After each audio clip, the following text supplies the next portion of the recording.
Organelle है जो almost centre में प्रेजेंट है सेल के। ये काम करती है to control all the activities of cell. For example human body के अंदर ब्रेन सारी बॉडी के फंक्शंस और एक्टिविटीज को कंट्रोल करता है। सेम उसी तरह सेल के अंदर जो एक्टिविटीज और फंक्शंस को कंट्रोल करने वाला यूनिट है दैट इज द न्यूक्लियस, और ये काम करता है as a brain of the cell. अब अगर हम इसके स्ट्रक्चर को देखें तो आउटर मोस्ट कवरिंग है हमारे पास न्यूक्लियर इनवेलप और ये है न्यूक्लियोलस, जबकि थ्रेड लाइक स्ट्रक्चर हैं क्रोमैटिन जो बने हैं डीएनए से।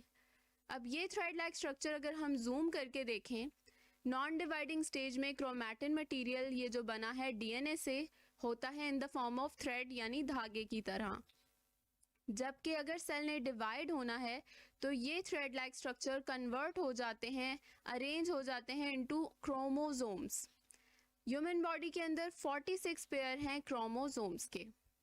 न्यूक्लियस इन सेल डिवीजन, ये है हमारे पास एक सेल और इसके ऑलमोस्ट सेंटर में प्रेजेंट है न्यूक्लियस। ड्यूरिंग सेल डिवीजन यानी अगर सेल कन्वर्ट हो रहा हो इनटू टू डॉटर सेल तो यहाँ पर थ्रेड लाइक स्ट्रक्चर जो क्रोमैटिन था कन्वर्ट हो जाएगा इनटू क्रोमोसोम्स। क्रोमोसोम बना है double stranded structure of DNA से जिसके अंदर है यूनिट ऑफ जीन्स। जीन्स को अगर हम देखें ये है हमारे पास structural and functional unit of inheritance. Inheritance का वर्ड है जायदाद या विरासत के लिए। इनहेरिटेंस का मतलब है जो भी पेरेंट्स के पास जायदाद और पैसे हैं वो तकसीम हो जाते हैं उनके बच्चों में। सेम इसी तरह जो जीन्स है इसके पास है पूरा डाटा जो कि आता है फ्रॉम पेरेंट्स और ट्रांसफ़र हो जाता है इनटू देयर ऑफस्प्रिंग्स। अगर हम डिटेल में देखें that gene carry the information that determine your traits, हमारे अंदर जो भी फीचर हैं खसूसियात हैं वो पास होते हैं from parents to their offsprings. एक क्रोमोसोम के अंदर हमारे पास 2 सिस्टर क्रोमेटिड हैं जो अटैच हैं at central point called as centromere. हर सिस्टर क्रोमेटिड में एक शॉर्ट आर्म है and the other is long arm. इसी तरह मदर और फादर से एक एक क्रोमेटिड हमारे पास आएगा। ये क्रोमेटिड आ गया मदर से and the other chromatid from father. अब इस क्रोमेटिड की सेल्फ रेप्लिकेशन होगी और बन जाएगा क्रोमोसोम। सेम इसी तरह फादर का जो क्रोमेटिड है वो भी कन्वर्ट हो जाएगा इनटू क्रोमोसोम। अब ये 2 होमोलोगस पेयर ऑफ क्रोमोसोम जो आएंगे इनके दरमियान होगी स्पेशल प्रोसेस जिसे हम कहते हैं क्रॉसिंग ओवर।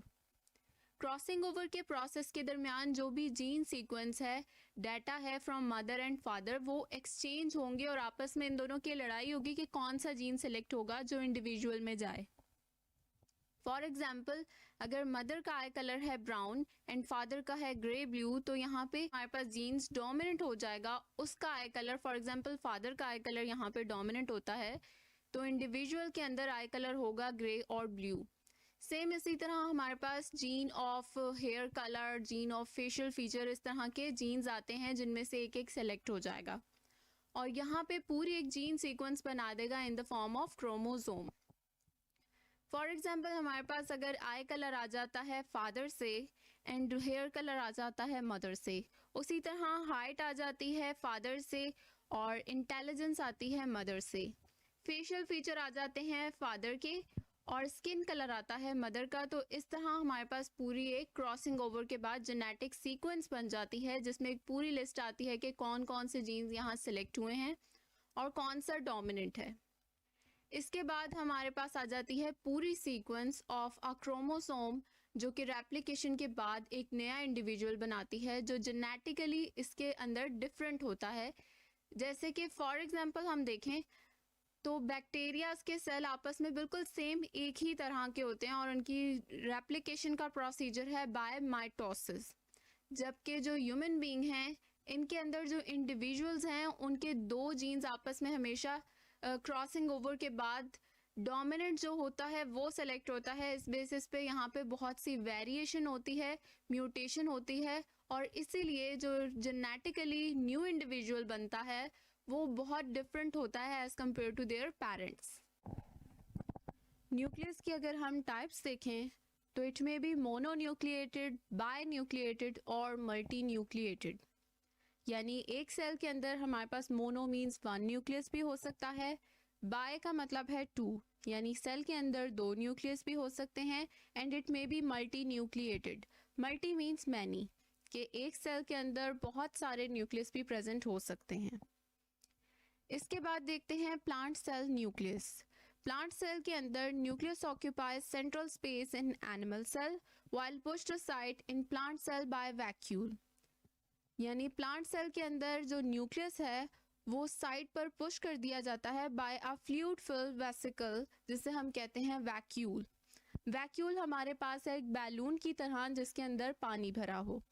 सेम इसी तरह ये अगर ज़्यादा पानी इसके अंदर भर दिया जाएगा वैक्यूल में, तो सारी ऑर्गेनेलीज को साइड की तरफ पुश करके सेंट्रल पोजीशन ले लेगा वैक्यूल, क्योंकि प्लांट सेल को सबसे ज़्यादा क्वांटिटी में चाहिए होता है वाटर।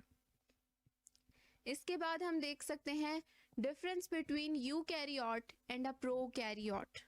यू का वर्ड है from true and karyote is a word for nucleus, यानी ऐसे सेल जिसके अंदर प्रोमिनेंट न्यूक्लियस हो हम उसे कहेंगे यूकैरियोटिक सेल।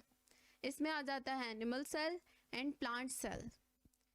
प्रोकैरियोट को अगर हम देखें, प्रो है वर्ड बिफोर से and karyote is a word for nucleus, यानी अगर हम प्रोकैरियोट को देखें तो ये ऐसा सेल है जिसके अंदर न्यूक्लियस एब्सेंट है। न्यूक्लियस की जगह हमारे पास इसमें प्रेजेंट है न्यूक्लियोइड, मींस न्यूक्लियस लाइक। ये वो स्पेस है जिसके अंदर हमारे पास डीएनए प्रेजेंट है। इस स्ट्रक्चर को हम कहते हैं न्यूक्लियोइड, क्योंकि इसका कोई specific membrane bounded organelle present नहीं है। ये साइटोप्लाज्म के अंदर हमारे पास प्रेजेंट होगा। इसकी एग्जांपल में आ जाते हैं बैक्टीरियाज और mostly unicellular cells. Nucleus and its parts.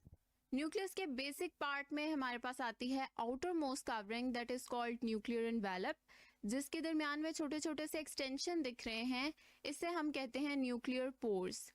जिस तरह से साइटोप्लाज्म होता है सेल के अंदर लिक्विड कंटेंट, सेम उसी तरह न्यूक्लियस के अंदर भी लिक्विड मटेरियल है दैट इज कॉल्ड न्यूक्लियोप्लाज्म।